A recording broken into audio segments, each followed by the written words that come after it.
ಒಂದು ಶಿಕ್ಷಣ ಕಾಶಿ ಅಂತ ಇದ್ರೆ ಬಹಳ ಹೆಮ್ಮೆಯಿಂದ ಹೇಳಬಲ್ಲೆ, ಅದು ನನ್ನ ಲೋಕಸಭಾ ಆಗಿರ್ತಕ್ಕಂಥ ದಕ್ಷಿಣ ಕನ್ನಡ ಜಿಲ್ಲೆ.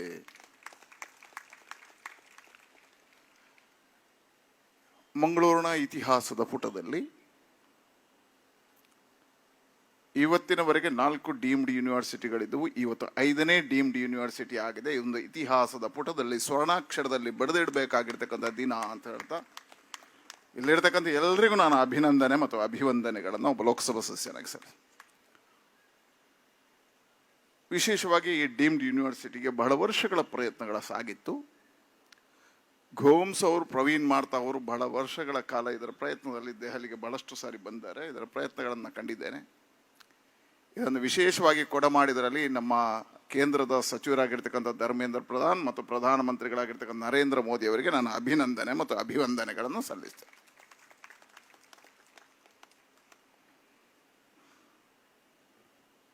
ಈ ಸಂಸ್ಥೆ ನಮ್ಮ ಜಿಲ್ಲೆಯ ಹೆಮ್ಮೆಯ ಸಂಸ್ಥೆ.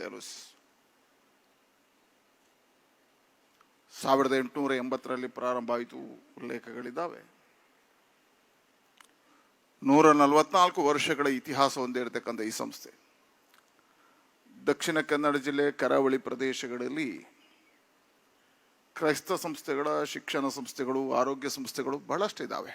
ಬಹಳ ವರ್ಷದ ಪ್ರೇರಣೆ ಮತ್ತು ಪ್ರಯತ್ನಗಳಿದ್ದಾವೆ. ಇಷ್ಟಿದ್ರೂ ಸಮೇತ ಮೊದಲ ಬಾರಿಗೆ ಒಂದು ಡೀಮ್ಡ್ ಯೂನಿವರ್ಸಿಟಿ ಪಡೆದಿರ್ತಕ್ಕಂಥ ಸಂಸ್ಥೆ ಇದ್ರೆ ಅದು LOCS ಅಂತ ಬಹಳ ಹೆಮ್ಮೆಯಿಂದ ಹೇಳ್ಬೋದು. ಇವತ್ತು ಇದು ಡೀಮ್ಡ್ ಯೂನಿವರ್ಸಿಟಿ ಆಗಿ ಪರಿವರ್ತನೆ ಆಗಿದೆ. ಇವತ್ತು ಈ ಸಂಸ್ಥೆ ಸುಮಾರು 105 ದೇಶಗಳಲ್ಲಿ ಶಿಕ್ಷಣ ಕಾಲೇಜುಗಳನ್ನು ಪಡೆದಿದ್ರೆ ಬಹಳಷ್ಟು ಹಳೆ ವಿದ್ಯಾರ್ಥಿಗಳನ್ನು ಹೊಂದಿರತಕ್ಕಂಥ ಸಂಸ್ಥೆ ಇದು. ನಮ್ಮ ಜಿಲ್ಲೆಯ ಹಳೆಯ ಹಿರಿಯ ಒಂದು ವಿದ್ಯಾಸಂಸ್ಥೆಗಳಲ್ಲಿ ಇದು ಒಂದು. ಅದಕ್ಕಿಂತ ಹೆಚ್ಚು ಈ ಸಂಸ್ಥೆಯಿಂದ ದೊಡ್ಡದಾಗಿರ್ತಕ್ಕಂಥ ಶ್ರೇಷ್ಠ ಸಾಧಕರು ಈ ಜಿಲ್ಲೆಯಿಂದ ಹೊರಬಂದಾರೆ, ಈ ಶಾಲೆಯಿಂದ ಹೊರಬಂದಾರೆ. KS ಹೆಗಡೆ, TMA ಪೈ, ಜಾರ್ಜ್ ಫೆರ್ನಾಂಡಿಸ್, ಹಾಗೆ ದೇಶದ ಅತ್ಯುನ್ನತವಾಗಿರ್ತಕ್ಕಂಥ ಸ್ಥಾನಗಳನ್ನು ಹೊಂದಿರತಕ್ಕಂಥ ಬಹಳಷ್ಟು ಕೊಡುಗೆಗಳನ್ನು ಈ ಸಂಸ್ಥೆ ಕೊಟ್ಟಿದೆ. ಇವತ್ತು ಅವರೆಲ್ಲರೂ ಹೆಮ್ಮೆ ಪಡುವ ರೀತಿಯಲ್ಲಿ ಇವತ್ತೊಂದು ಡೀಮ್ಡ್ ಯೂನಿವರ್ಸಿಟಿ ಆಗಿ ಇದು ಪರಿವರ್ತನೆ ಆಗಿದೆ. ಹಾಗಾಗಿ ಈ ಸಂಸ್ಥೆ ಇವತ್ತು ನಾಯ್ಕ್ ಮಾನ್ಯತೆಯಲ್ಲಿ A++ ಗ್ರೇಡನ್ನು ಪಡೆದಿದೆ.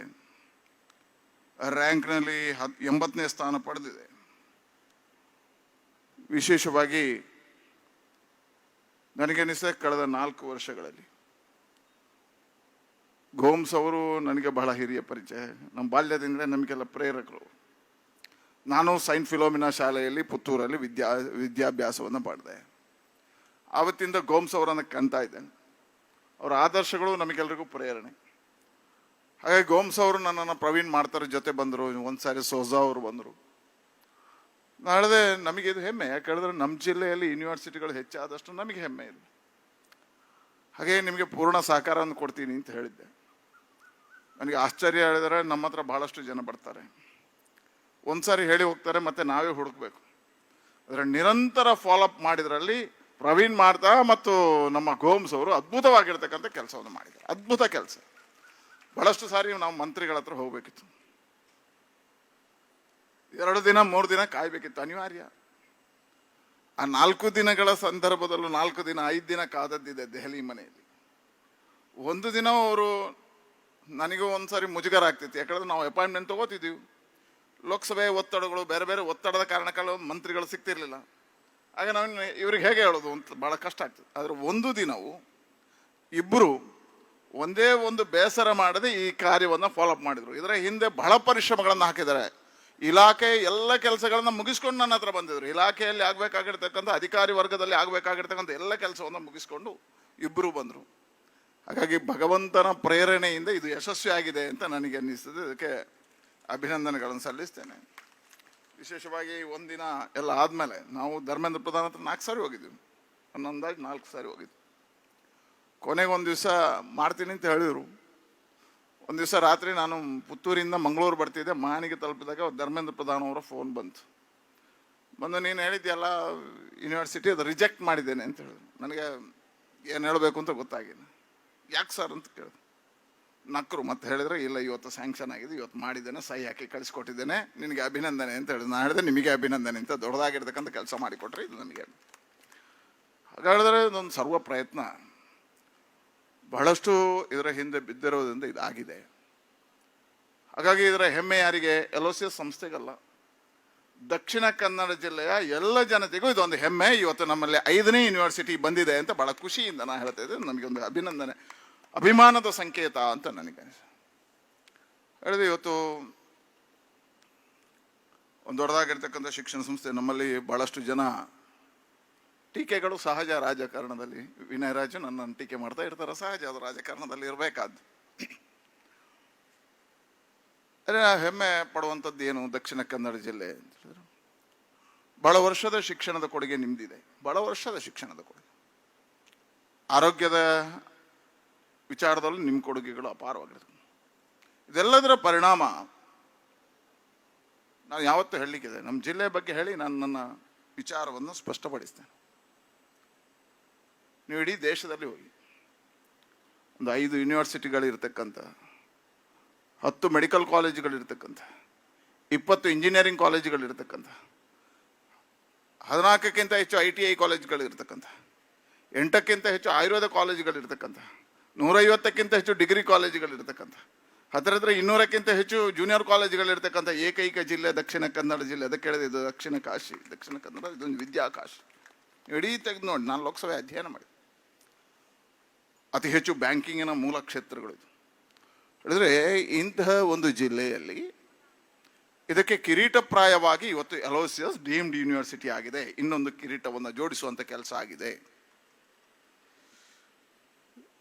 ಕಳೆದ 10 ವರ್ಷಗಳಲ್ಲಿ ನಮ್ಮ ದೇಶದಲ್ಲಿ ಒಂದು ಪರಿವರ್ತನೆ ಯುಗವನ್ನು ಪರಿವರ್ತನೆ ಯುಗ ಪ್ರಾರಂಭ. ಸಬ್ಕಾ ಸಾಥ್ ಸಬ್ಕಾ ವಿಕಾಸ್ ಸಬ್ಕಾ ವಿಶ್ವಾಸದ ಅಡಿಯಲ್ಲಿ ಪ್ರಧಾನಮಂತ್ರಿ ನರೇಂದ್ರ ಮೋದಿ ಅವರ ಆಡಳಿತ, ಭ್ರಷ್ಟಾಚಾರ ರಹಿತವಾಗಿರ್ತಕ್ಕಂಥ ಆಡಳಿತದ ಜೊತೆಗೆ ಶಿಕ್ಷಣಕ್ಕೆ ಮೊದಲ ಆದ್ಯತೆಯನ್ನು ಕೊಟ್ಟಿರ್ತಕ್ಕಂಥ ಒಂದು ಸರ್ಕಾರ ನಮ್ಮದಾಗಿದೆ. ನಿಮಗೆ ಆಶ್ಚರ್ಯ ಆಗ್ಬೋದು, ಕಳೆದ ವರ್ಷದಿಂದ ನಾವು ಹೊಸ ರಾಷ್ಟ್ರೀಯ ನೂತನ ಶಿಕ್ಷಣ ನೀತಿಯನ್ನು NEP-ಯನ್ನು 2020 ಭಾರತೀಯ ಶಿಕ್ಷಣ ವ್ಯವಸ್ಥೆಯಲ್ಲಿ ಅಮೂಲಾಗ್ರವಾಗಿರ್ತಕ್ಕಂಥ ಬದಲಾವಣೆ ತರತಕ್ಕಂಥ ಕೆಲಸವನ್ನು ಮಾಡಿದೆ. ಹಾಗಾಗಿ ಭಾರತೀಯ ಜ್ಞಾನ ಪರಂಪರೆ ಆಧರಿಸಿದ ಶಿಕ್ಷಣ ನೀತಿ, ಭಾರತದ ಸಾಂಸ್ಕೃತಿಕ ಪಾರಂಪರಿಕವಾಗಿರ್ತಕ್ಕಂಥ ಸಾಂವಿಧಾನಿಕ ಮೌಲ್ಯಗಳನ್ನು ಗೌರವಿಸುವ ಜವಾಬ್ದಾರಿಯ ನಾಗರಿಕರನ್ನು ರೂಪಿಸುವಂಥ ಒಂದು ಶಿಕ್ಷಣವನ್ನು ಕೊಡ್ತಕ್ಕಂಥ ಕೆಲಸ ಆಗಿದೆ. ಇವತ್ತು ಭಾರತ ಅಮೃತೋತ್ಸವದ ಸಂದರ್ಭದಲ್ಲಿದೆ, ಅಮೃತ ಕಾಲಕ್ಕೆ ಹೋಗ್ತಾ ಇದೆ. ಹಾಗಾಗಿ ಅತಿ ಹೆಚ್ಚು ಶಿಕ್ಷಣ ಸಂಸ್ಥೆಗಳ ಮುಖಾಂತರ ವ್ಯಕ್ತಿ ನಿರ್ಮಾಣದ ಕಾರ್ಯ ಆಗಬೇಕು ಅಂತ ಹೇಳೋ ಕಾರಣಕ್ಕೋಸ್ಕರ PMC ಯೋಜನೆ ಅಡಿಯಲ್ಲಿ ಸುಮಾರು 14,500 ಶಿಕ್ಷಣ ಸಂಸ್ಥೆಗಳನ್ನು, IIT-ಗಳನ್ನು, IIIT-ಗಳನ್ನು, IIM-ಗಳನ್ನು, ಏಮ್ಸ್ಗಳನ್ನು ತೆರೆತಕ್ಕಂಥ ಕೆಲಸವನ್ನು ಇವತ್ತು ನಮ್ಮ ಸರ್ಕಾರ ಮಾಡ್ತಾ ಇದೆ. ಅದರ ಜೊತೆಗೆ ಇಂತಹ ಯಾವುದು ಯೂನಿವರ್ಸಿಟಿಗಳು, ಶಿಕ್ಷಣ ಸಂಸ್ಥೆಗಳು, ಬಹಳ ಹಿರಿತನದ ಶಿಕ್ಷಣ ಸಂಸ್ಥೆಗಳು, ಅವರೆಲ್ಲರೂ ಈ ರೀತಿಯ ಅಭಿವೃದ್ಧಿಯ ಕಾರ್ಯದ ಮುಖಾಂತರವಾಗಿ ವಿಶ್ವವಿದ್ಯಾನಿಲಯಗಳ ಬೇಡಿಕೆಗಳನ್ನು ಇಟ್ಟಿದೆ. ಅಲ್ಲೆಲ್ಲವನ್ನು ಪೂರೈಸುವಂಥ ಕೆಲಸ ಕಾರ್ಯಗಳು ಎಲ್ಲವೂ ಸರ್ಕಾರ ಮಾಡಲಿಕ್ಕೆ ಆಗೋದಿಲ್ಲ. ಖಾಸಗಿಗೂ ಹೆಚ್ಚು ಅವಕಾಶಗಳನ್ನು ಕೊಡಬೇಕು ಅಂತ ಹೇಳಿ ಇವತ್ತು ಖಾಸಗಿ ರಂಗದಲ್ಲೂ IIT-ಗಳನ್ನು, ವಿಶ್ವವಿದ್ಯಾನಿಲಯಗಳನ್ನು ಮಾಡತಕ್ಕಂಥ ಪ್ರಯತ್ನವನ್ನು ನಮ್ಮ ಸರ್ಕಾರ ಮತ್ತು ಪ್ರಧಾನಮಂತ್ರಿಗಳು ಮಾಡ್ತಾ ಇದ್ದಾರೆ. ಪ್ರಧಾನಮಂತ್ರಿಗಳ ಆಶಯವನ್ನು ಧರ್ಮೇಂದ್ರ ಪ್ರಧಾನ್ ಅವರು ಇವತ್ತು LOCS ಸಂಸ್ಥೆಗೆ ಕೊಡುವುದರ ಮುಖಾಂತರ ಈ ಕಾರ್ಯವನ್ನು ಮಾಡಿದ್ದಾರೆ. ಆ ಇಬ್ಬರಿಗೂ ನಾನು ಅಭಿನಂದನೆಗಳನ್ನು ಸಲ್ಲಿಸ್ತೇನೆ. ವಿಶೇಷವಾಗಿ ಇಲ್ಲಿರ್ತಕ್ಕಂಥ ಎಲ್ಲ ಬಿಷಪ್ಗಳಿಗೆ ಪ್ರಣಾಮಗಳನ್ನು ಅರ್ಪಿಸ್ತಾ ಇದಕ್ಕೆ ಪ್ರಯತ್ನ ಪಟ್ಟ ಎಲ್ಲರಿಗೂ ನಾನು ಅಭಿನಂದನೆಗಳನ್ನು ಸಲ್ಲಿಸ್ತೇನೆ.